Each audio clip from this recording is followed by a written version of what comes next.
Muy bien. Bueno, buenas tardes a todos. Seguimos en estas clases que hemos llamado Aproximación a los primeros cristianos. Y hoy vamos a hablar, bueno, la clase anterior hablamos de los primeros cristianos en general. Y ahorita y en las clases siguientes vamos a hablar de la fe de los primeros cristianos, también de la vida, que sería como el tema de los mandamientos en los primeros cristianos y así.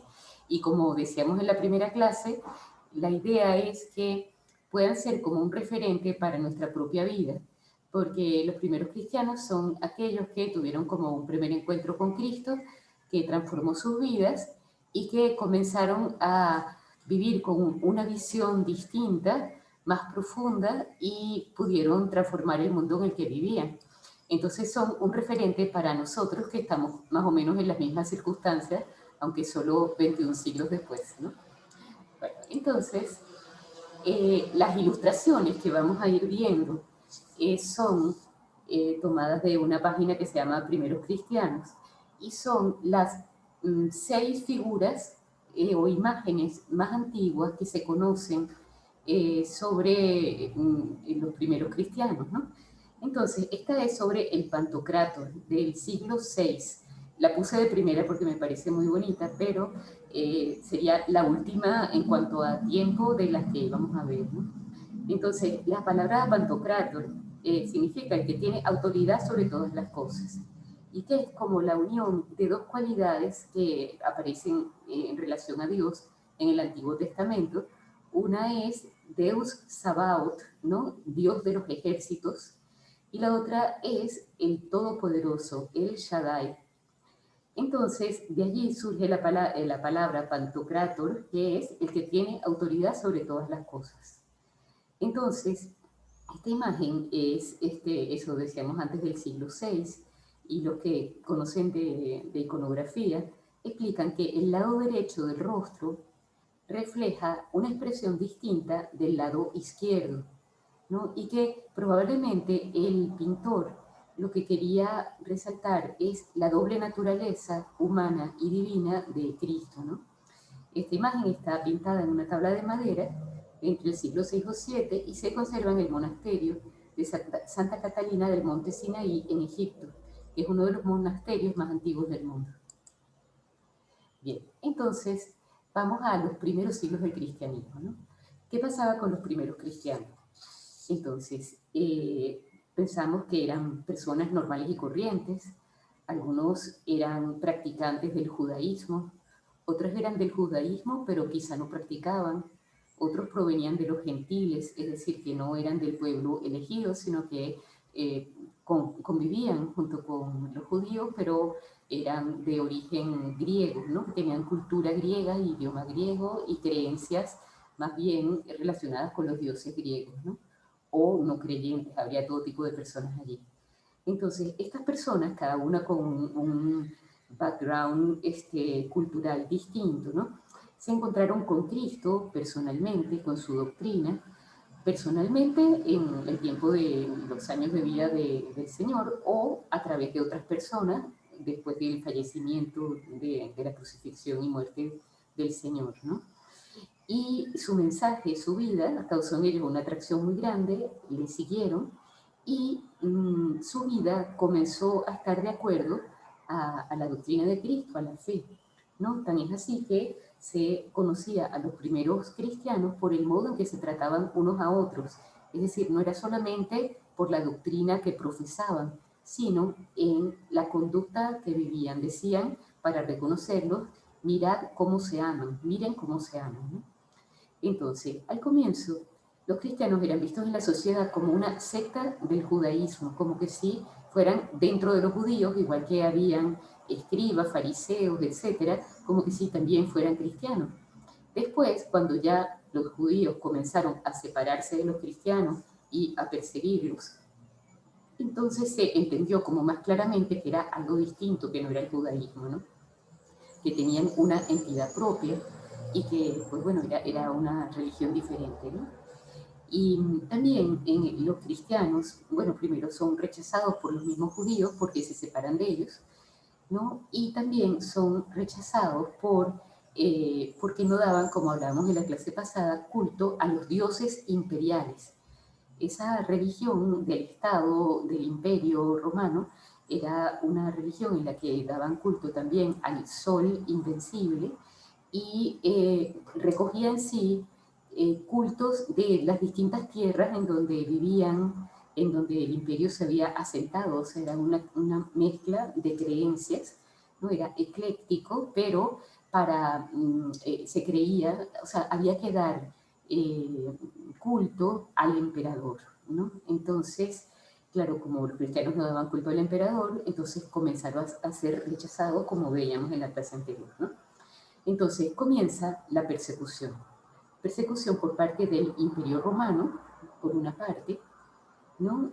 Y por otra, ya por intelectuales de la época. Es decir, en los 3 primeros siglos hay ataques muy duros desde la intelectualidad, es decir, no es que solo los estaban persiguiendo y ajusticiándolos por no dar culto al emperador, sino que empiezan distintos autores, por ejemplo, Celso, Porfirio, ¿no? Por ejemplo, este Porfirio, antes del siglo III, escribe una obra que eran 15 tomos, ¿no? En los cuales de lo único que hablaba era por qué los cristianos eran dignos de ser expulsados del imperio y de ser aniquilados, ¿no? Esa obra no se conserva, sino a través de los comentarios de otros autores, tanto cristianos, que iban como tomando pasajes de ese libro y daban explicaciones de por qué eso era mentira, ¿no? Bueno, nada, eso como para darnos cuenta del tipo de persecución que recibieron, ¿no? Entonces, estas personas, tanto Celso como Porfirio, hablaban de los cristianos como seres despreciables, ignorantes, ¿no? Había muchas habladurías. Se decía de los cristianos que practicaban el canibalismo, ¿no? Que comían carne humana, todo esto por el tema de la Eucaristía, ¿no? Que adoraban la cabeza de un burro, ¿no? O sea, eran habladurías porque obviamente no adoraban la cabeza de un burro, etcétera, ¿no?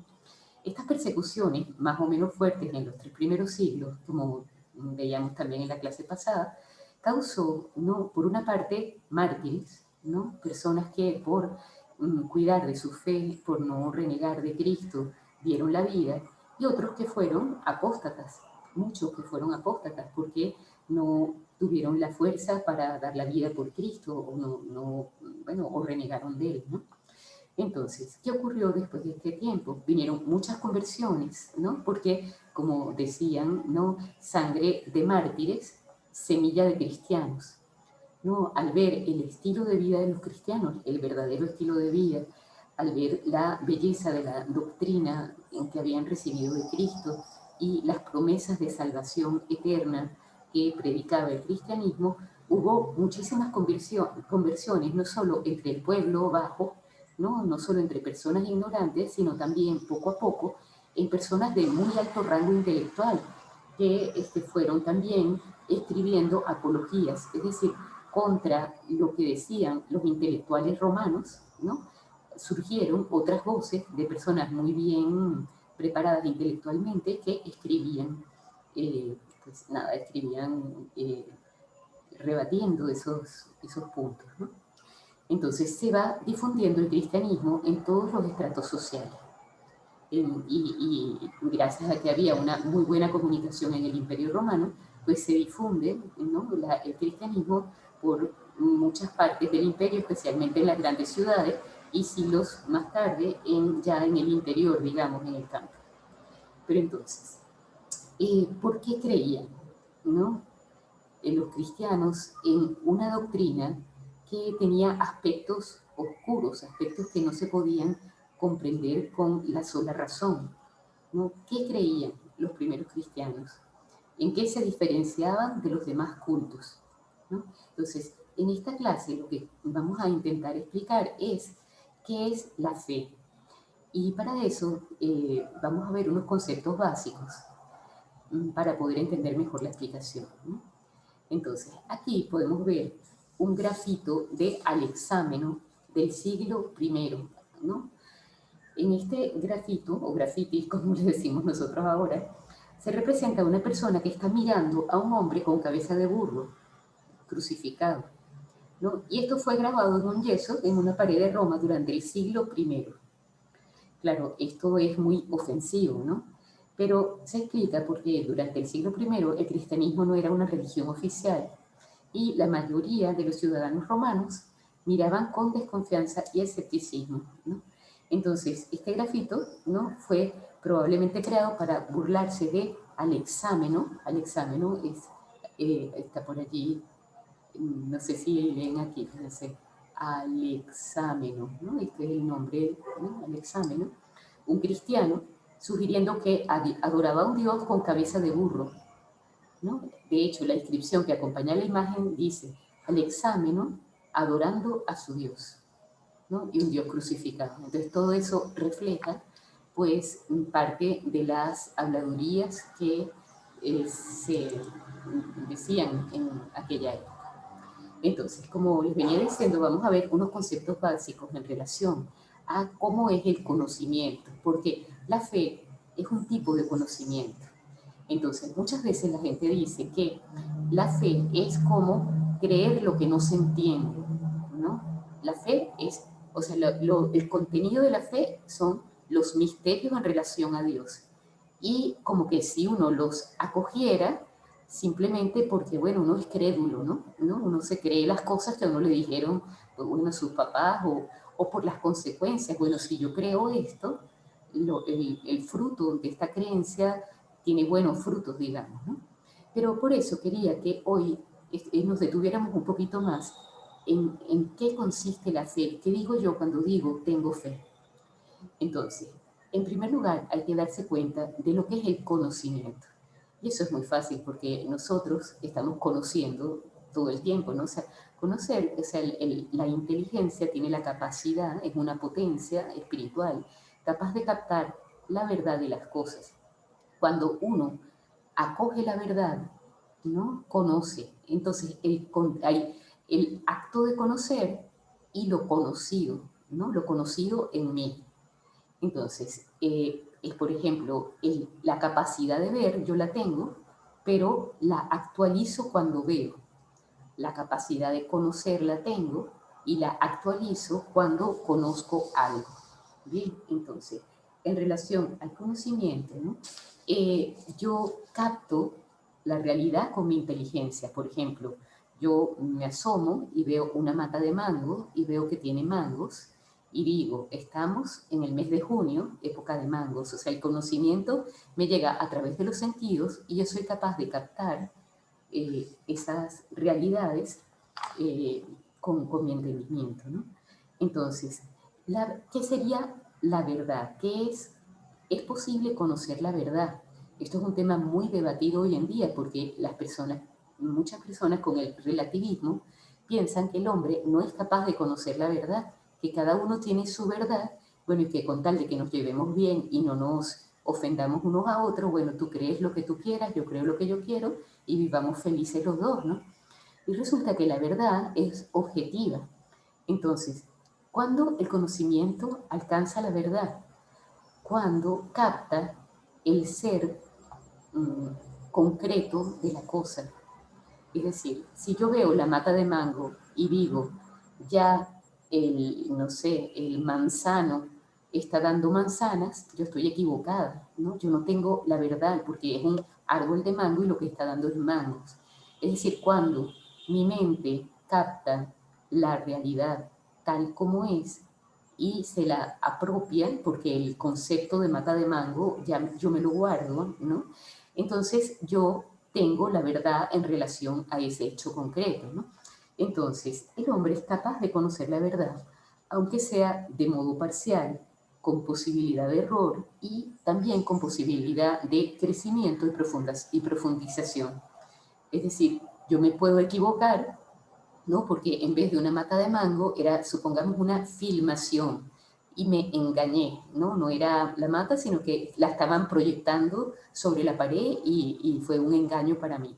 No era una mata real, sino una mata proyectada. Bueno, claro, los sentidos pueden engañarse, pero eso no significa que de manera ordinaria yo no pueda conocer las cosas, ¿no? O yo puedo captar de un modo parcial la verdad y por tanto puedo ir ahondando en esa verdad, y eso no significa que lo primero que yo capté estuviera equivocado. Lo que estaba era incompleto. Entonces, no es que yo paso de un error a otro, ¿no? Y a otro error y entonces nunca encuentro la verdad, sino que uno es capaz de ir profundizando en la verdad.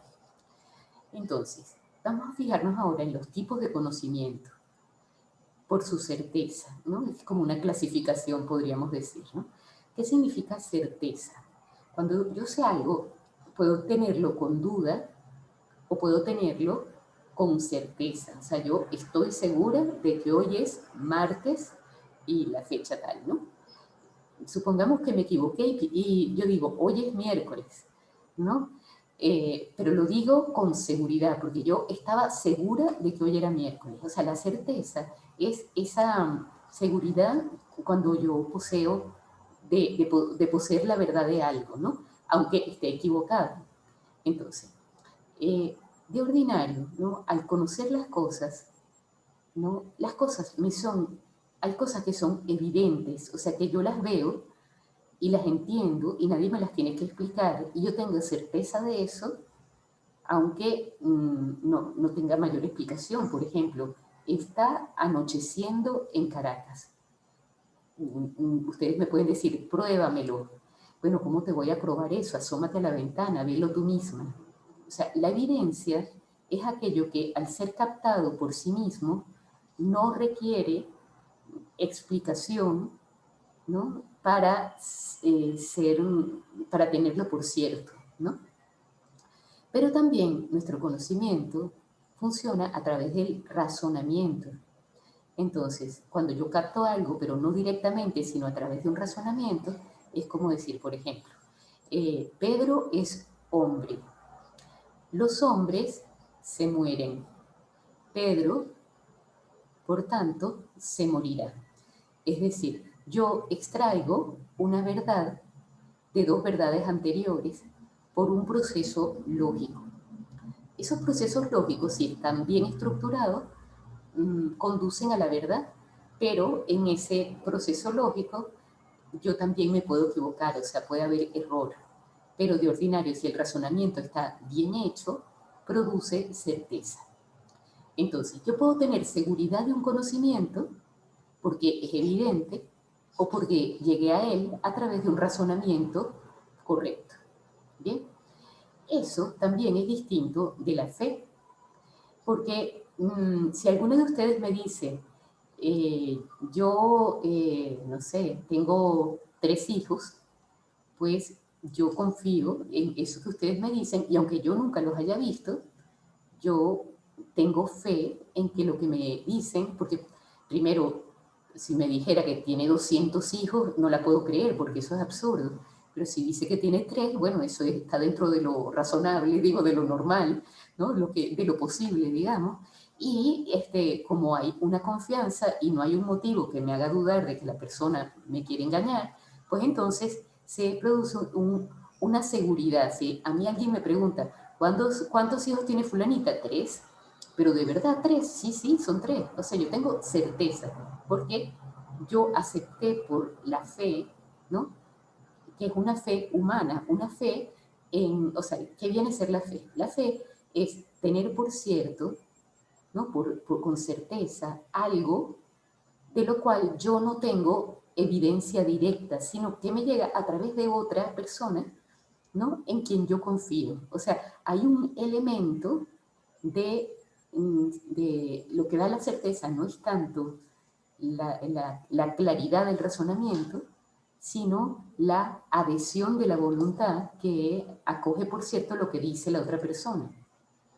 Pues bueno, entendiendo la fe humana, hay que saber que, bueno, la mayor parte de nuestros conocimientos proceden de la fe humana, ¿no? Imagínense ustedes todos los estudios que nosotros hemos hecho, primaria, bachillerato, ¿no? O sea, si uno hubiera tenido que alcanzar la evidencia directa de cada uno de los conocimientos que hemos estudiado, pues no hubiéramos llegado nunca, bueno, yo creo que ni a primer grado, ¿no? No hubiéramos terminado la materia de primer grado, ¿no? Pero, claro, existen maestros, profesores, existen libros, en donde uno toma por cierto lo que le están explicando, ¿no? Bueno, entonces, la fe humana es algo muy corriente, muy normal, es un modo habitual que tenemos de conocer. Pasamos entonces a la fe sobrenatural. La fe sobrenatural es entonces asumir como verdadero aquello que me están diciendo, pero en este caso concreto el que me dice es Dios. ¿Y cómo me dice Dios las cosas? Bueno, a mí Dios no me habla en directo porque Dios es un ser, pues bueno, omnipotente, tal, pero Dios ha hablado a lo largo de los siglos, ¿no? En la Sagrada Escritura, a través de los profetas, pero sobre todo a través de Jesucristo, su Hijo, ¿no? El Hijo de Dios que viene entre los hombres y reveló, entregó a los hombres pues una serie de verdades sobre el mundo y también sobre él mismo, ¿verdad? Entonces, ahora en el caso, ay perdón, déjenme echar para atrás. En el caso de la fe sobrenatural, ¿no? Decíamos, era aceptar como verdadero algo que no se comprende totalmente, al igual que la fe humana, ¿no? Eh, por, por la confianza en Dios que revela, ¿no? Que está revelando algo, que está comunicando una verdad, ¿no? Y Dios es la verdad suma y además no puede engañarse a él mismo ni engañarnos a nosotros. O sea que lo que Dios diga es verdadero, digamos, ¿no?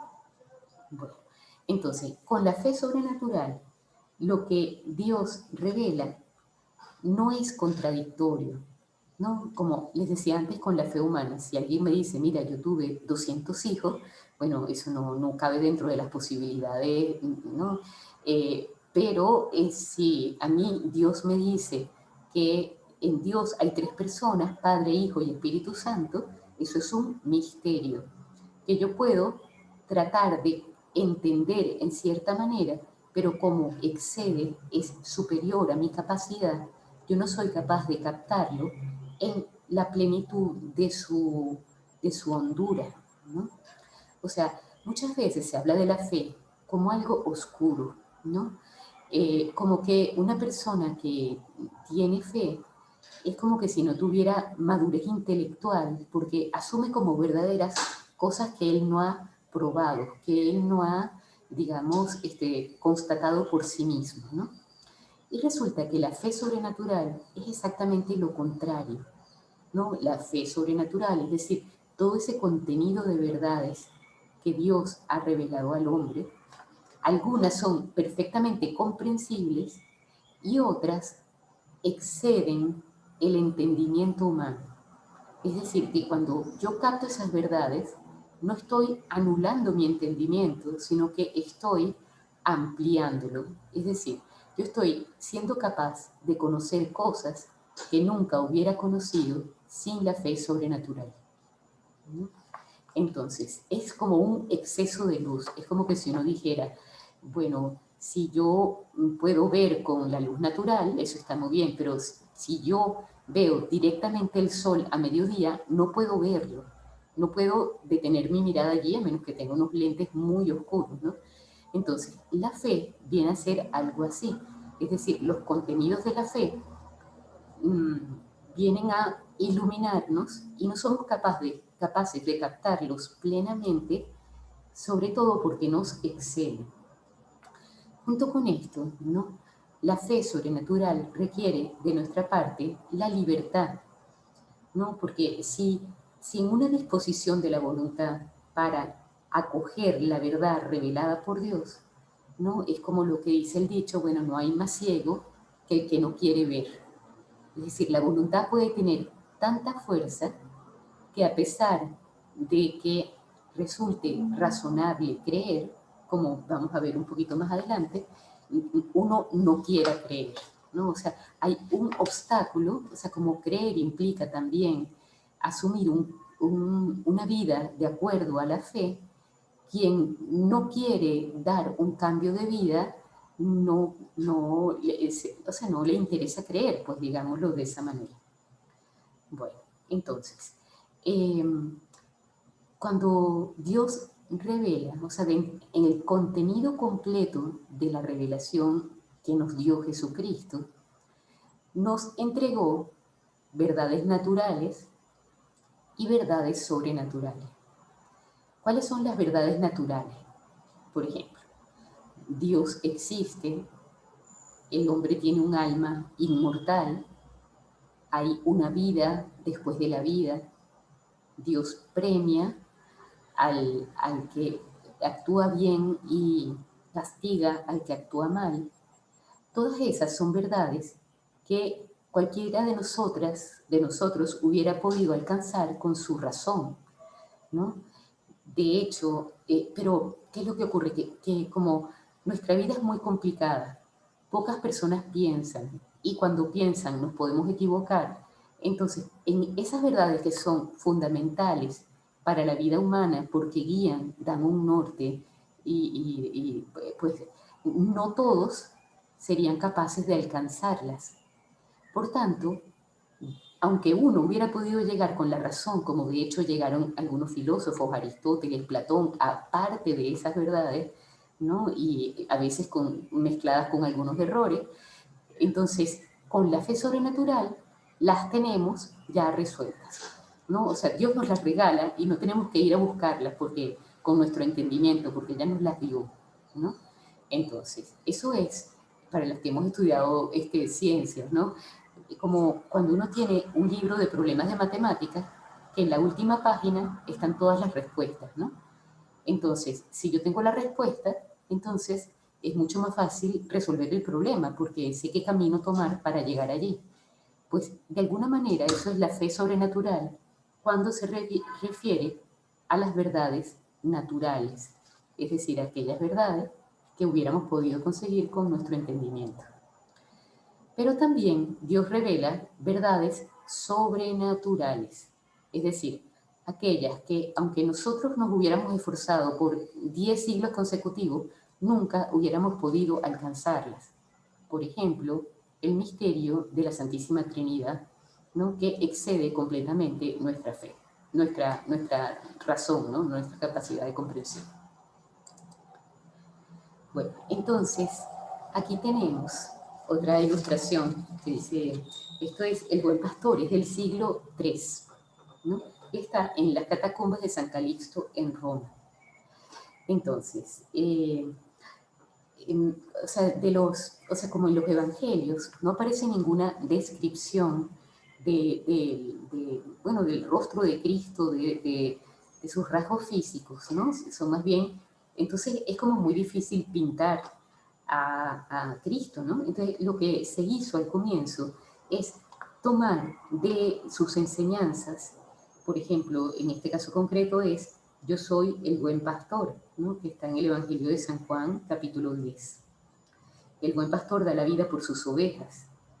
Entonces, claro, los primeros cristianos lo que hicieron fue pues hacer pinturas pues así, por ejemplo, del buen pastor, como veníamos hablando, ¿no? Entonces,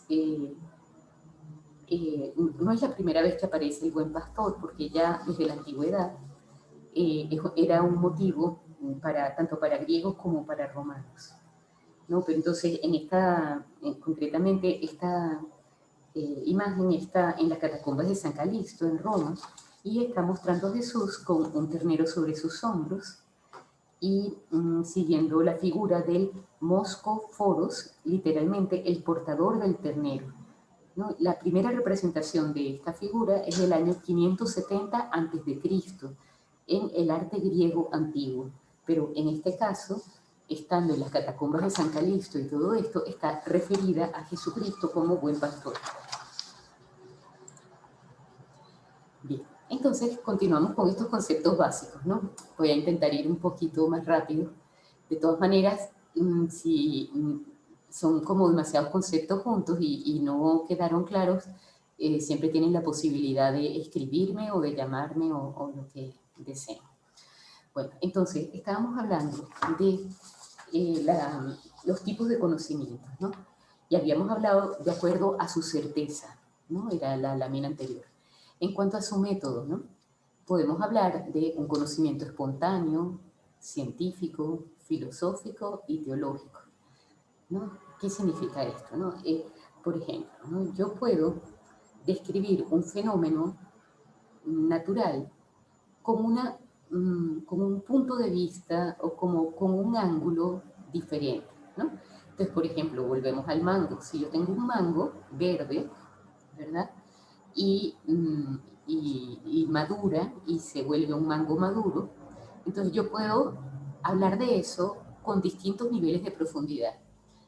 El conocimiento espontáneo que me dice, sencillamente, se maduró el mango.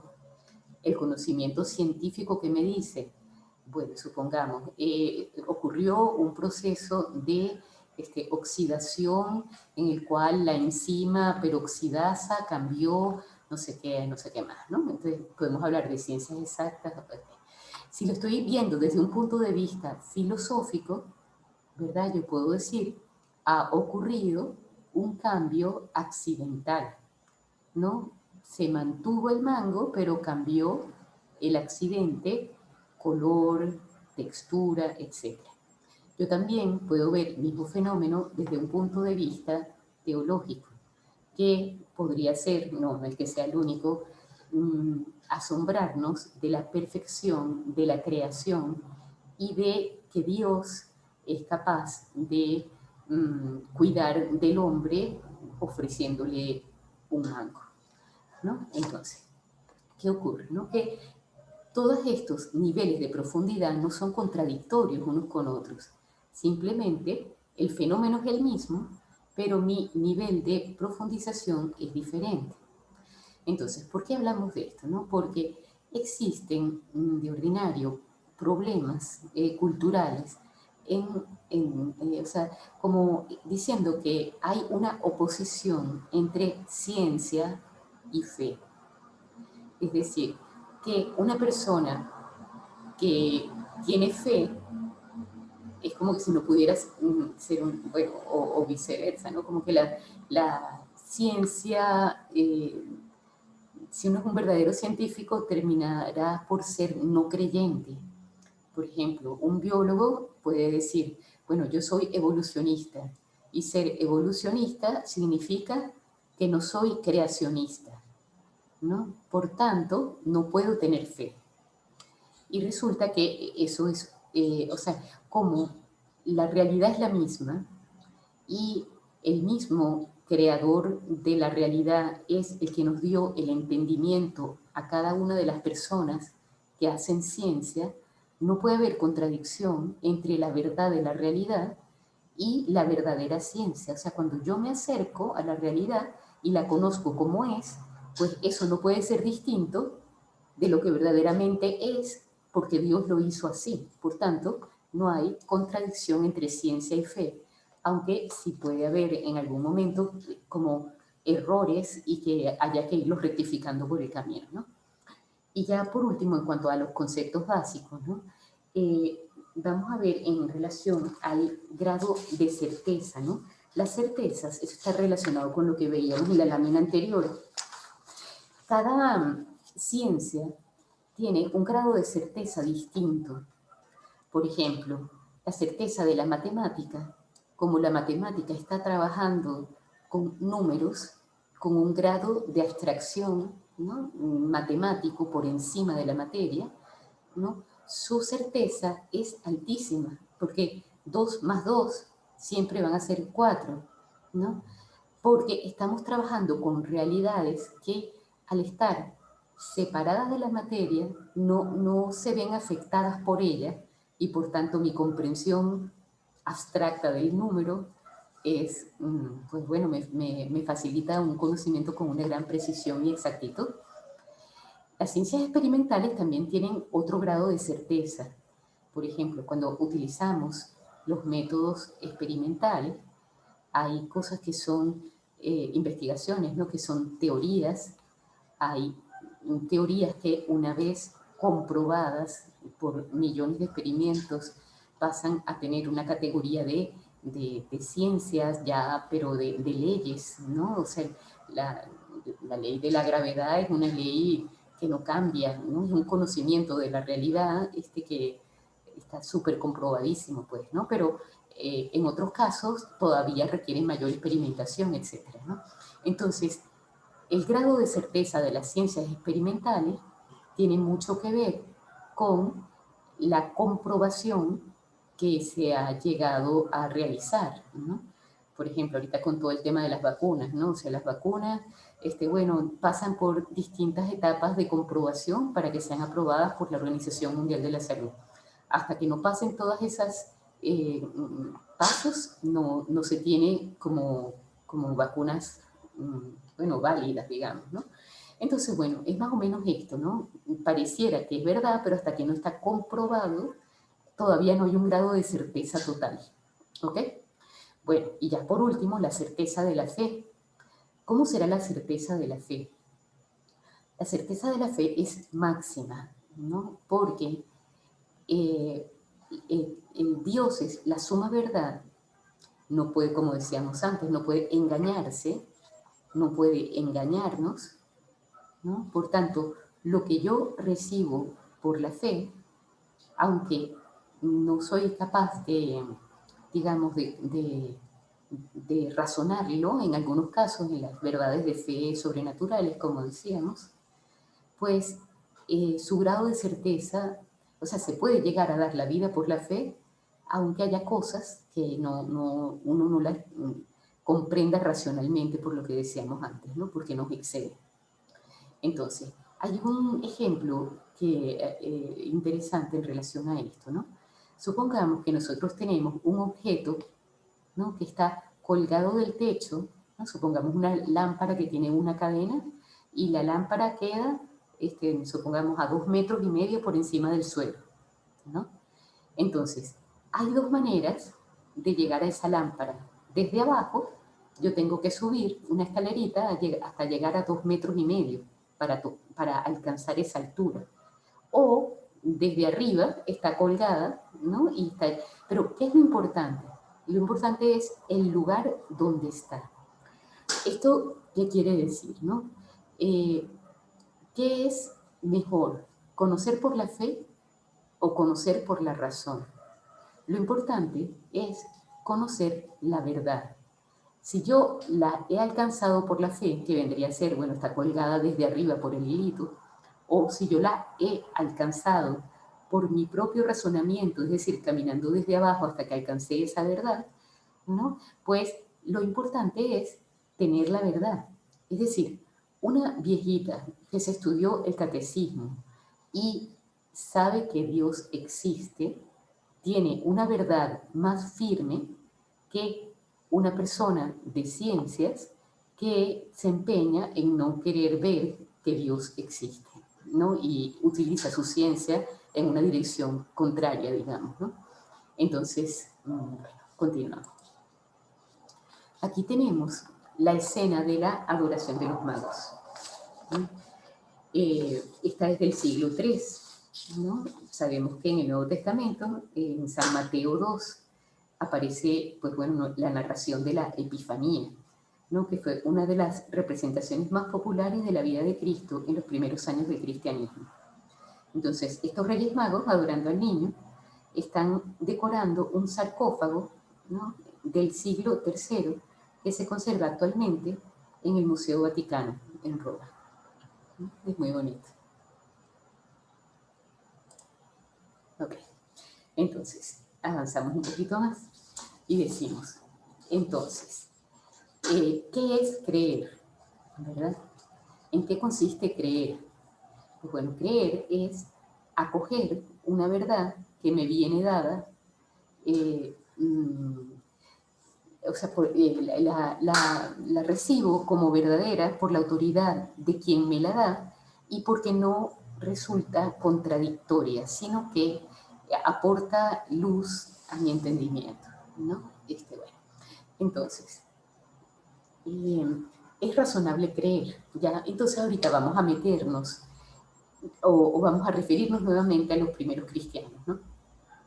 Los primeros cristianos se encontraron con Cristo, ¿verdad? Y con su doctrina, personalmente o a través de otros, o a través de libros, ¿no? O, pues bueno, de muchas maneras que allí, pues bueno, una gran variedad de posibilidades, ¿no? Entonces, había o sea, ¿por qué es razonable creer? Fíjense ustedes, en todas las épocas, el hombre se ha hecho preguntas muy importantes en relación a ciertos temas que no están resueltos como fácilmente. El hombre se pregunta, por ejemplo, ¿qué hay después de esta vida? ¿No? Eh, el hombre, el alma será inmortal, ¿no? ¿O será verdad que existe Dios? ¿Qué relación tiene Dios con el hombre, si es que existe? Pero estoy haciendo estas preguntas como que si esto fuera antes de Cristo, como que si estuviéramos con los griegos, con Aristóteles, con Platón, ¿no? Preguntas en relación a realidades últimas de la vida, pues, ¿no? Eh, ¿Se puede conocer la verdad? O todo pasa, ¿no? O las percepciones de las personas son cada uno la suya, ¿no? O hay una base real. O sea, hay una serie de preguntas que son como vitales, ¿no? O sea, Dios es justo, si es que existe. Existe la justicia en la humanidad, ¿no? El bien y es lo mismo el bien que el mal.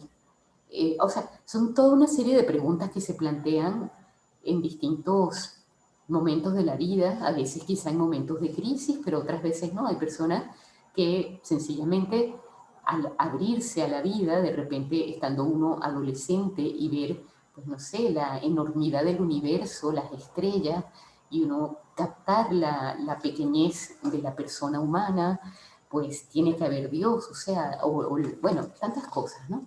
Entonces, existe una búsqueda natural de la verdad y hasta que no la conseguimos, hay como una insatisfacción y una necesidad de seguir buscando, ¿no? O sea que el deseo de verdad es tan profundo en el hombre que no para hasta encontrarla y acogerla como propia. No es simplemente para conocerla, sino para abrazarla, para hacerla parte de la propia vida, ¿no?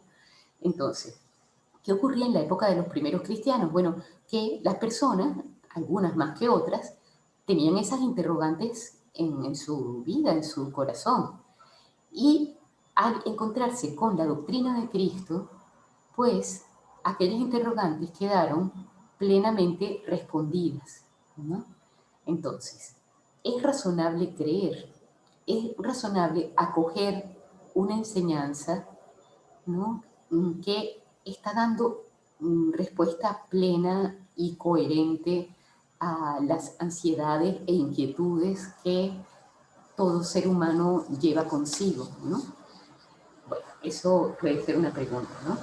También sabemos que en la época de Jesucristo, pues también había mucha gente dedicada a la filosofía de los griegos.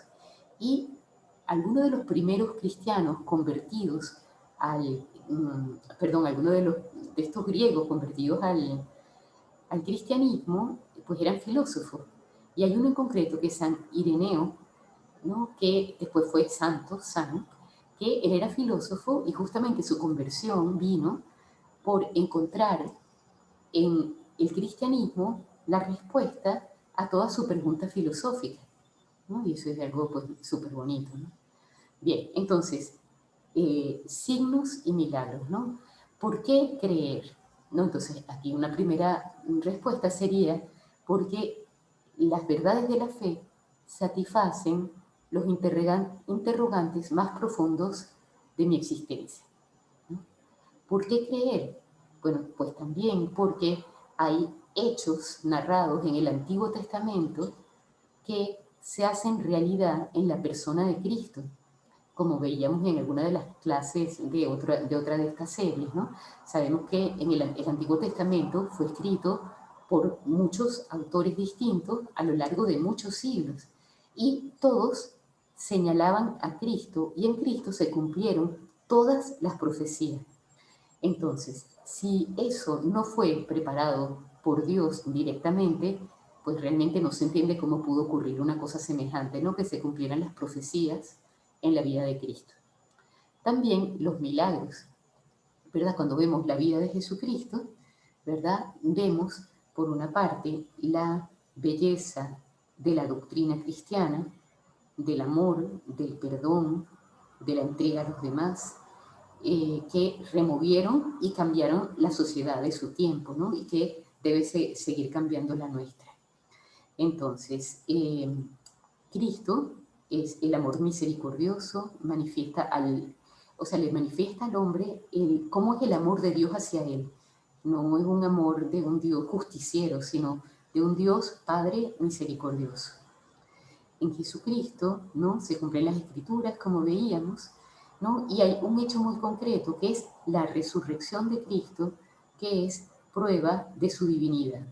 Es una verdad histórica, es decir, se puede comprobar históricamente en los textos de la época, en los testigos de la muerte y después le vieron vivo, ¿no? Es decir, que esto es un hecho histórico, la resurrección de Cristo, no es un hecho solo de fe.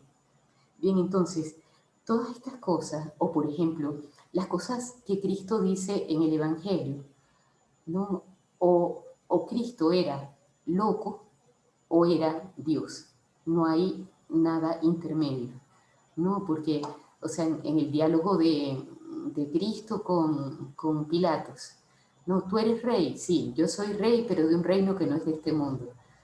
Bueno, no sé, eso o se entiende o no estaba bien, ¿no? Entonces, cuando uno lee el Evangelio, solo hay dos alternativas. O Cristo es verdad lo que él decía sobre sí mismo, él era el Hijo de Dios y sobre Dios, o no tiene ninguna coherencia, es como una locura creer en el Evangelio, ¿no? También la vida de la Iglesia es un motivo de credibilidad, porque ustedes seguro les habrá venido a la cabeza que no siempre la vida de la Iglesia ha sido ejemplar, digamos, ¿no? Que, pues bueno, hay temporadas y nosotros estamos viviendo ahorita una temporada fuerte de contradicción, porque la vida de personas, algunas personas de la Iglesia no ha sido ejemplar. Entonces, ¿qué es lo que ocurre? La Iglesia es santa, ¿no?, en sí misma, pero sus miembros somos pecadores.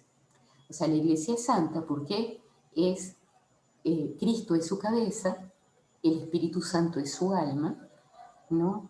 Porque su doctrina es santa, porque sus sacramentos son santos, ¿no? Porque ha dado muchos frutos de santidad a lo largo de los siglos, porque ha permanecido a pesar de contrariedades históricas incalculables, ¿no? Entonces, cuando hablamos de la santidad de la Iglesia, estamos hablando de esto.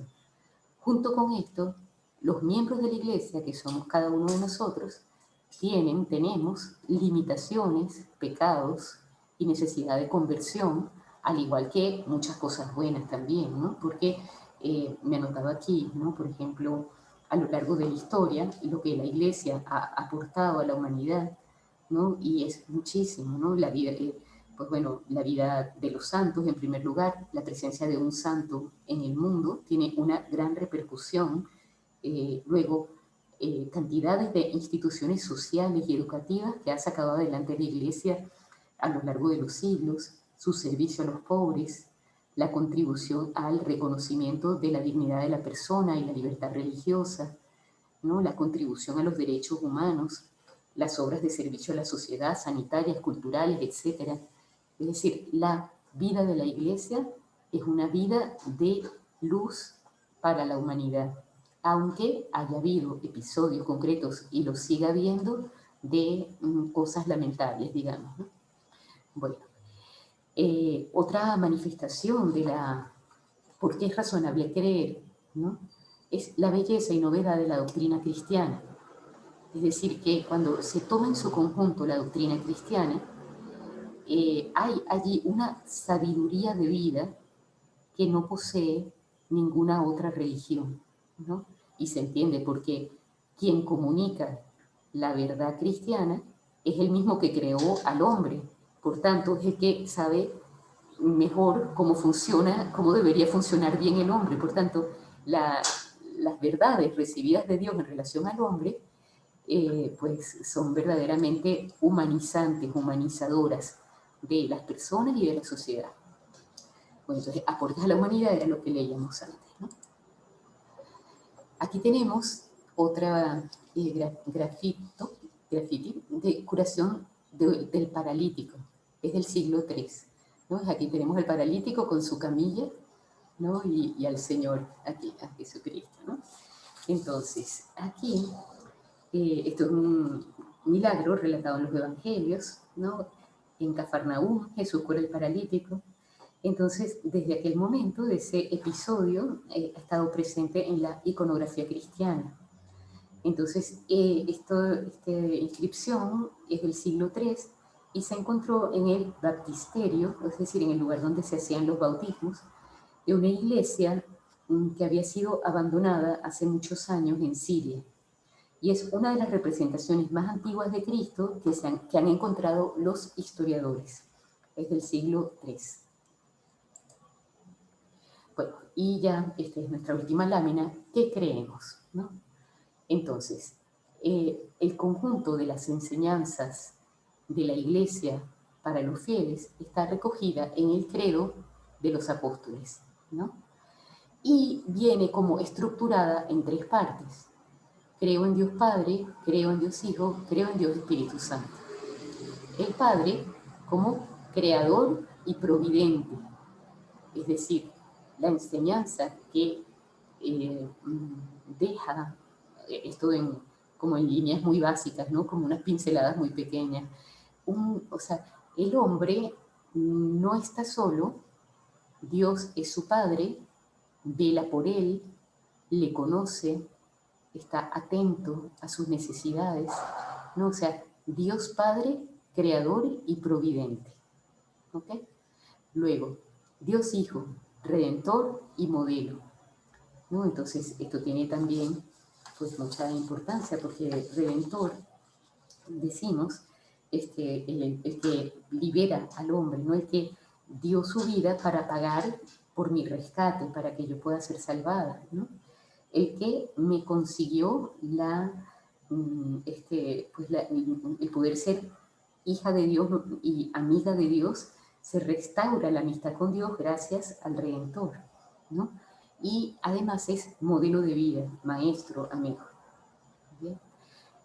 Por tanto, tengo maestro, no tengo que aprender yo sola las cosas, tengo amigo, no estoy sola, tengo modelo para todas las virtudes, Cristo, ¿no? Y al mismo tiempo me liberó del peso de mis culpas, aunque estas hayan sido extraordinarias, ya están pagadas con tal de que yo me arrepienta de ellas y me confiese, ¿no? Bueno, por último, el Espíritu Santo, que es el santificador, el amor, ¿no? Y aquí vemos entonces cómo la razón de ser más profunda de nuestra existencia es el amor a Dios, el amor a los demás, ¿no? Como el Espíritu Santo es el que nos modela, ¿no? Como un escultor, el que saca en nosotros, el que talla en nosotros la imagen de Cristo, es el santificador, el que me hace parecerme más a Cristo, ¿no? Y también es el que une a todos los cristianos en la iglesia y también el que es capaz de unir a todos los hombres, porque es el amor, ¿no? Entonces, esto que es a grandísimos rasgos el contenido del credo es lo que fascinó a los primeros cristianos, ¿no? De un mensaje que daba explicación de su propia vida y de su misión en el mundo y pues bueno, de cómo recorrer ese camino así, ¿no? Bueno, y aquí ya vemos, esta es ya la última imagen, tenemos aquí Pedro y Pablo, ¿no? Esto es, Cristo entre Pedro y Pablo, del siglo IV, ¿no? Entonces, fue pintada en las catacumbas de San Marcelino y San Pedro, en la Vía Lavicana, en Roma, cerca de una villa que perteneció al emperador Constantino.